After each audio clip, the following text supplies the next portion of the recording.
What's up, guys? Saturday morning, and I just finished eating breakfast. I'm just gonna let my body digest and hit the gym in a little bit. I'm also watching The Theory of Everything, so I'm gonna try and finish this movie up. I fell asleep last night trying to watch it. I got deadlifts today, and my back is actually feeling better, but it's a little achy today. For those of you that don't know, I mentioned in my last video, I heard it last Saturday, helping carry like a leg press machine. It was about 1,000 pounds. So I helped move that, and then I also shoveled a lot of snow, and just the combination of doing that, and then I deadlifted the very next day, and I felt like it was stiff and sore, but I deadlifted anyways, and then I kind of re-aggravated an injury that I've already had. And I think the topic of this video is going to be training with injuries. I'll mention that in the commentary, and hopefully my back holds up for deadlifts. I'm not going to get too heavy. I'm just going to keep it light, work on my form, and I'll see you guys at the gym.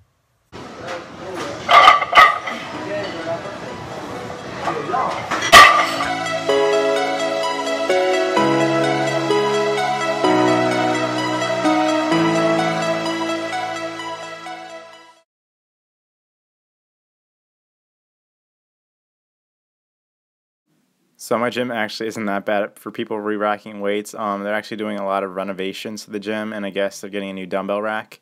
So that's why all the dumbbells were scattered around the gym floor there, part of the dumbbell section. And those are actually Ivanko, Ivanko dumbbells. And for those of you who don't know, Ivanko are really, high quality.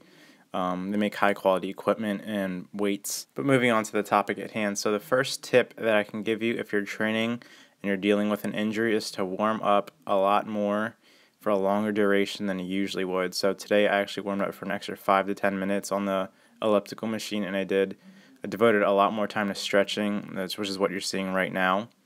And the reason why you need to do this is because whether it's a muscle ailment, a tendon, a joint, you need to have all the soft tissue warmed up, and specifically for me, mine is more of a joint issue. So I need to have something called synovial fluid. It's the fluid that allows for lubrication between the joints. And essentially, if you increase your body temperature and your heat, then you'll have this more lubrication of the synovial fluid, which is what is between the joints. So here you can see me just doing several stretches. And the second tip that I have is to definitely feel out each exercise and take it light. I didn't film what I did before this, what I did after this, but I usually just warm up straight into 135 on the deadlift, but I actually did some barbell complexes. Did just the bar, no weight, just to feel things out, see how my body was reacting to the movement.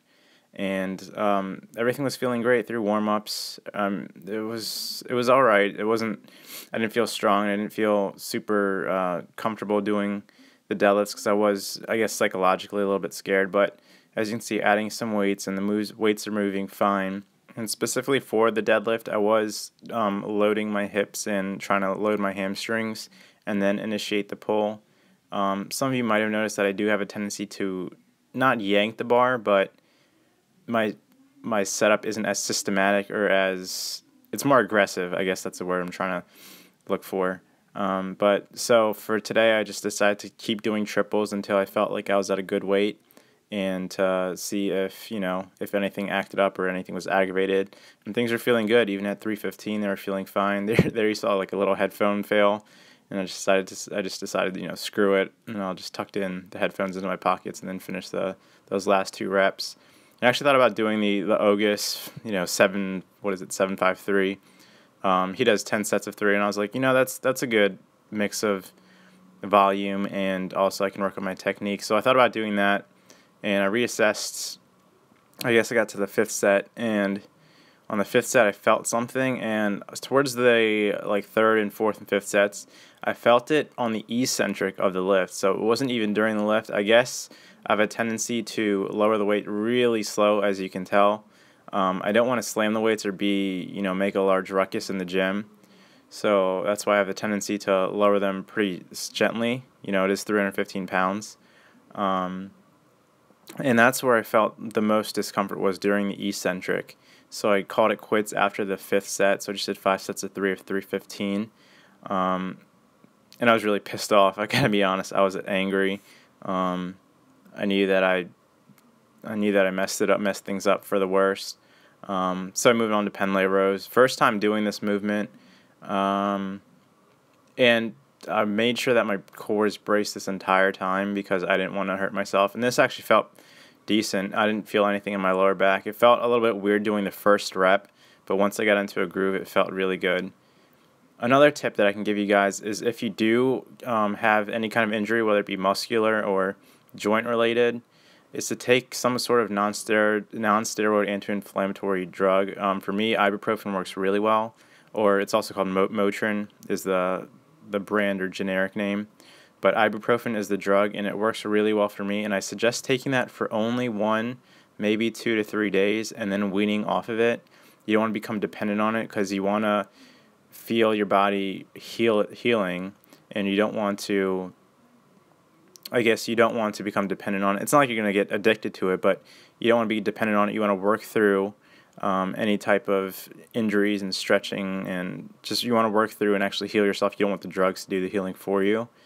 And especially don't take it before a training session, just because that can kind of block off the pain receptors. That's the mechanism of ibuprofen, I do believe, is it blocks off the nociceptors, which are your pain receptors. But after that, I just did some Pendlay rows, some lat pull downs that this kid next to me, I did that, and then moved on to this machine that I'm doing right now, just a horizontal row. And I switched up the grip. I grabbed the neutral grip, and then I felt like playing around with the grip. I've seen Mark Lobliner do this before, so I just reached higher, as you can see, kind of where that bar is, and did some pulling there. That's going to wrap up the commentary, and I have a clip at the end where I discuss or give some feedback on the training session. So that sucked. I contemplated doing 10 sets of 3 because I was feeling good, just at 315. And on the very last rep of the 5th set, I felt like something on the eccentric. It didn't hurt. It's more like a discomfort. It's not painful, but I decided to call it quits. And now I'm like moving around, working in different positions, and it feels a little bit worse than it did before. So I'll probably just take it easy on deadlifts, maybe stop deadlifting for a week, maybe even 2 weeks, see how it feels. I might add another bench day in too to increase my bench. So just because I feel like I can do like a back hypertrophy exercise or a pull workout, but it's not going to incorporate much strength. So maybe I'll add another bench day in, and hopefully this doesn't affect my squat either, because I squatted 2 days ago. My legs are pretty sore, so probably shouldn't have deadlifted today. Maybe should have waited today, but my legs are still sore from squatting 2 days ago. And I did 275 for sets of 5. I think I did 3. I can't remember. My memory's terrible, but I think I did 3 or 4 sets of 5 just to feel it out, because my back was pretty bad at that point. But it felt fine after the squat workout, just a little bit of tightness. So moving forward, that's what I'm gonna do. This sucks because the deadlift is my strongest lift, and I felt like unstoppable. This is like an injury that I had probably about a year and a half ago, and then it came back for a while, and then I don't know. And then I moved that equipment. I had kind of a rough day last Saturday, and it jostled something in there, and I'm pretty much ranting at this point. But thank you if you stuck around for the end of the video. I'll catch you in the next one. Hopefully get some more bench pressing footage, since I'll be benching more, and see you guys later.